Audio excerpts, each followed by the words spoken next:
Indian స్టూడెంట్స్‌కి Trump shock ఇచ్చినట్టుగా తెలుస్తుంది. అంటే భారతీయ విద్యార్థులు అటు అమెరికా యూనివర్సిటీల్లో జాయిన్ కాకుండా తగ్గుముఖం పట్టేలా కొన్ని కండిషన్స్ అయితే, కొన్ని రూల్స్ అయితే అప్లై చేయడం జరిగింది.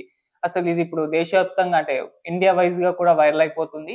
అసలేం కండిషన్స్ పెట్టాడు ట్రంప్? మరెందుకు ట్రంప్ ఈ విధంగా వ్యవహరిస్తున్నాడు? మరిది ఇప్పుడు ఇండియన్ స్టూడెంట్స్ పైన ఏ రకమైన ప్రభావాన్ని చూపిస్తుంది? మరి అమెరికన్ యూనివర్సిటీల పైన ఎటువంటి ప్రభావాన్ని చూపిస్తుందో ఒక్కసారి మనం చూద్దాం. సో, మామూలుగా ఈ మధ్య కాలంలో ట్రంప్ ఇండియాకి అగెయిన్స్ట్‌గా కొన్ని రూల్స్ తీసుకురావడం, లేకుంటే నిర్ణయాలు తీసుకురావడం మనం చూస్తూ వస్తున్నాం. అంటే ఇండియా పైన టారిఫ్స్ విధించడం, అలాగే ఇక్కడ పెట్టుబడులు పెట్టొద్దని చెప్పేసి విదేశీ సంస్థల్ని ఆయన మీటింగ్ పెట్టి మరి బెదిరించడం, ఇండియాకే వార్నింగ్ ఇవ్వడం ఇటువంటి కొన్ని మనం చూసాం. ఆ తర్వాత భారత్ కూడా ఆయనకు గట్టిగా ధీటుగా సమాధానం ఇస్తూ అటు చైనా, రష్యాతో సంబంధాలు పెంచుకోవడం మనం జూసాం. సో, అదొక రైవల్రీ అయితే నడిచింది. ఆ తర్వాత ట్రంప్ మారినట్టుగా తన సోషల్ మీడియా ప్లాట్‌ఫార్మ్ ఉంటుంది గదా! ట్విట్టర్‌లో ట్రూత్ సోషల్ అని జెప్పేసి దాని ద్వారా ఏదో కొన్ని ట్వీట్లు చేయడం. సో, ట్రంప్ మారిపోయాడు అని జెప్పేసి అనుకోవడం. ఇటువంటివన్నీ మనం రీసెంట్ టైమ్‌లో మనం జూసాం. అయితే ఆ తర్వాత కూడా ట్రంప్ ఇండియా పట్ల అదే వైఖరైతే కంటిన్యూ అవుతుంది. ఆ తర్వాత గ్రీన్ కార్డ్ విషయంలో నానా రచ్చ చేసేసారు. దాని మీద ఇంత కట్టాలి అని జెప్పేసి ఒక స్టేట్‌మెంట్ ఇచ్చేసరికి మొత్తం కూడా ఇండియాలో ఉన్న అమెరికన్ ఎంప్లాయీస్ ఎవరైతే ఉన్నారో, సో, ఇండియన్ అమెరికన్ ఎంప్లాయీస్ ఎవరైతే ఉన్నారో వాళ్ళంతా కూడా హుటాహుటిన చాలా మంది పెళ్ళిళ్ళు ఆపుకొని మరి అమెరికా వెళ్ళిన సందర్భాలు మనం చూసాం. వీసా పైన ఇచ్చిన కండిషన్స్ ఏవైతే ఉన్నాయో వాటి పట్ల సో, ఒక గందరగోళ పరిస్థితి నెలకొంది. ఆ తర్వాత మళ్ళీ అది ఇది అని చెప్పేసి అన్నారు గానీ, అది ఎక్కడికి పోయిందో అయితే అర్థం కాని ఒక పరిస్థితి అయితే ఉంది. సో, ఇటువంటి నిర్ణయాలైతే ట్రంప్ వరుస పెట్టి తీసుకుంటూ ఉన్నారు.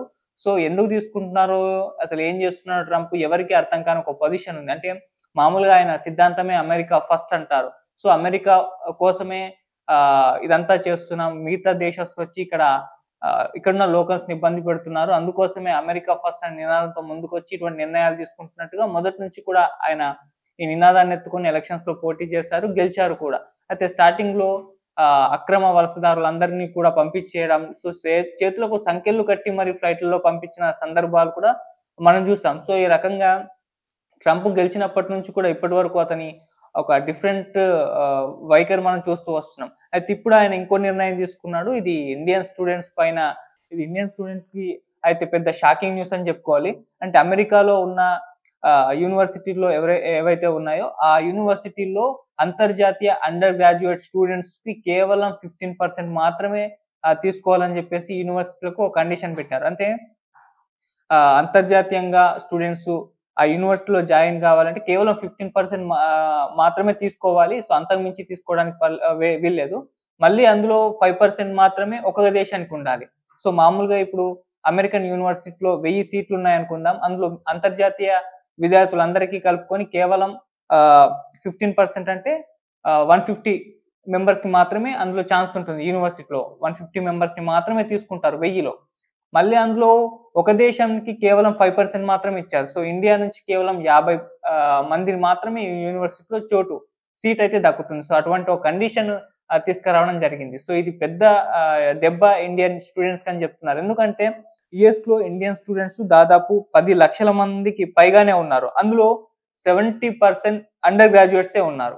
సో, అండర్ గ్రాడ్యుయేషన్ కోర్సుల్లోనే వీళ్ళు విద్యనైతే అభ్యసిస్తున్నారు. సో, అటువంటి పరిస్థితుల్లో ఇప్పుడు కేవలం అంతర్జాతీయ స్టూడెంట్స్‌కు 15% మాత్రమే తీసుకుంటాం. అందులో ఒక దేశానికి 5% మాత్రమే తీసుకుంటామనంటే మరిది ఎంతమంది స్టూడెంట్స్ రివర్స్ ఇండియాకి వచ్చేసే పరిస్థితి కనిపిస్తుందో మీకు తెలిసిందే. మళ్ళీ ఇక్కడ నుంచి చాలా మంది ఆశావాయులు అంటే అమెరికాలో చదువుకోవాలని కలలు కంటున్న వాళ్ళందరికి కూడా ఇది పెద్ద దెబ్బ అని చెప్పుకోవాలి. సో, ఆ రకంగా ఇటువంటి ఒక షాకింగ్ నిర్ణయం అయితే తీసుకున్నారు. యూనివర్సిటీలకు ఒక మెమో జారీ చేశారు. వీటిని యాక్సెప్ట్ చేయాలని చెప్పేసి. ఇదే కాకుండా ఇంకొన్ని షరతులు కూడా ట్రంప్ విధించడం జరిగింది. అదేంటంటే 5% ట్యూషన్ ఫీజ్ విధించడం జరిగింది. సో, అదొక కండిషన్. ఆ తర్వాత రేస్ అంటే జాతి, జెండర్ వీటి ఆధారంగా కూడా అడ్మిషన్స్ ఉండకూడదు, నియామకాలు ఉండకూడదని కూడా చెప్పడం జరిగింది. సో, అలా అంతర్జాతీయ విద్యార్థులందరూ కూడా అమెరికన్ ప్రమాణాలకు అనుగుణంగానే ఉన్నారా లేదా అని కూడా చెక్ చేసుకోవాలని చెప్పేసి కూడా ఆ మెమోలో జారీ చేయడం అయితే జరిగింది. సో, యూనివర్సిటీ షరతులకు అంగీకరిస్తే ఫెడరల్ ఫండింగ్‌కు ప్రాధాన్యత లభిస్తుంది. తిరస్కరిస్తే మాత్రం ఫండింగ్ కట్ చేస్తామని చెప్పేసి అటు యూనివర్సిటీలకు కూడా ఒక వార్నింగ్ అయితే జారీ చేయడం జరిగింది. సో అటు ఇదెందుకు ఇండియాకి పెద్ద ఇండియా పైన అంటే ఇండియన్ స్టూడెంట్స్ పైన ఇంపాక్ట్ చూపిస్తుందంటే అమెరికాలో ఇండియన్ స్టూడెంట్సే ఎక్కువగా ఉన్నారు. అంటే ఫస్ట్ ప్లేస్ అంతర్జాతీయ విద్యార్థుల్లో ఫస్ట్ ప్లేస్ ఇండియానే ఉంది. సో, ఆ రకంగా ఇండియన్ స్టూడెంట్సే అక్కడ ఎక్కువగా మంది ఉండడం మనం చూస్తున్నాం. అలాగే ఇండియన్ స్టూడెంట్స్ పైనే ఆధారపడిన యూనివర్సిటీలు కూడా అక్కడున్నాయి.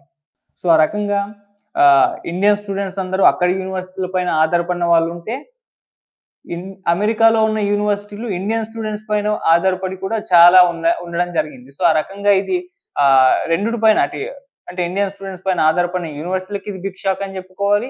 అలాగే అమెరికన్ యూనివర్సిటీలో చదువుకోవాలనుకున్న అండర్ గ్రాడ్యుయేట్స్ ఇక్కడ ఇండియన్ స్టూడెంట్స్ కూడా ఇది బిగ్ షాక్ అని చెప్పుకోవాలి. అలా 2 రకాలుగా ఇది ఈ నిర్ణయం అయితే దెబ్బ పడింది.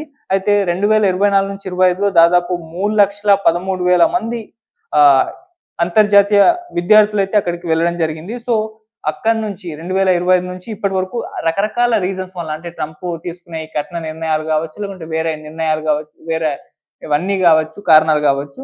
సో, వాటి వలన 19% తగ్గిపోయారు. రకరకాల ఆంక్షలతో. సో, అంటే 2024-25 3,13,000 మంది ఉంటే ఇందులో 19% అయితే రకరకాల ఆంక్షలు ట్రంప్ విధించడం వలన తగ్గిపోవడం మనం చూస్తున్నాం. మళ్ళీ ఇప్పుడు ఇటువంటి ఆంక్షలు పెట్టారు. సో, ఇంకాస్త భారీగానే తగ్గుముఖం పట్టే అవకాశం అయితే ఉంది. సో, ఆ రకంగా ట్రంప్ తీసుకున్న ఈ నిర్ణయం అయితే ఇండియన్ స్టూడెంట్స్‌కైతే బిగ్ షాక్. అంతేకాదు అక్కడ అమెరికాలో ఉన్న యూనివర్సిటీలకు కూడా ఇది బిగ్ షాక్ అనే తెలుస్తుంది. ఎందుకంటే కొన్ని యూనివర్సిటీలు కంప్లీట్‌గా ఇండియన్ స్టూడెంట్స్ పైనే డిపెండ్ అయి ఉన్నాయి. ఎందుకంటే ఇండియన్ స్టూడెంట్స్ ప్లేసెసే నంబర్ 1. సో, అంతర్జాతీయ స్టూడెంట్స్‌లో ఇండియన్ నుంచి వెళ్ళే స్టూడెంట్సే ఎక్కువగా అక్కడ చదువుకోవడం ఆ యూనివర్సిటీలో జరుగుతుంది కాబట్టి ఆ రకంగా అయితే అమెరికన్ యూనివర్సిటీలకు కూడా ఇది బిగ్ షాక్. అయితే ఇప్పుడు ఈ ఫండింగ్ వద్దనుకునే యూనివర్సిటీలు ఈ షరతులు పాటించాల్సిన అవసరం లేదని అనుకుంటున్నారు. కాకపోతే ట్రంప్ భయంతో ఈ షరతులకు కట్టుబడే ఉంటామని కూడా చెప్తున్నారు. ఇంకొన్ని ఫండింగ్ కావాలనుకున్న యూనివర్సిటీలు మాత్రం ఈ షరతులకు యాక్సెప్ట్ చేసేసారు. సో, ఆ రకంగా ఈ మెమోని దాదాపు అన్ని యూనివర్సిటీలు అంగీకరించినట్టుగానే తెలుస్తుంది. సో, మరి ఎప్పటినుంచి అప్లై అయితాయి? మరి మీ ఇండియన్ స్టూడెంట్స్ పరిస్థితి ఏంటి? మరి అక్కడ చదువుకుంటున్న ఇండియన్ స్టూడెంట్స్ రివర్స్ భారత్‌కు వచ్చేస్తారా? అనేది ఇవన్నీ కూడా ఒక క్వెషన్ మార్క్. మరి దీని పట్ల ఇటు ఇండియన్ గవర్నమెంట్ ఏ రకంగా రియాక్ట్ అవుతుంది? మరి ఆ స్టూడెంట్స్ పరిస్థితి ఏంటి అని చెప్పేసి ఒక చర్చ అయితే జరుగుతుంది. సో, ఏదేమైనా ట్రంప్ ఈ మధ్య కాలంలో తీసుకుంటున్న నిర్ణయాలనేవి ప్రపంచవ్యాప్తంగా చాలా ఇంపాక్ట్ చూపిస్తుంది. సో, అందులో ఇప్పుడు ఇండియా పైన కూడా చూపిస్తుంది. ముఖ్యంగా ఈ నిర్ణయం అయితే విద్యార్థుల పైన చూపించడం జరుగుతుంది. మరి చూద్దాం ఏం జరుగుతుందో ఫ్యూచర్‌లో మరి ఈ స్టూడెంట్స్ పరిస్థితి ఏ విధంగా ఉంటుందో కూడా మనం వెయిట్ చేసి చూడాల్సిన అవసరం అయితే ఉంది. Thank you so much.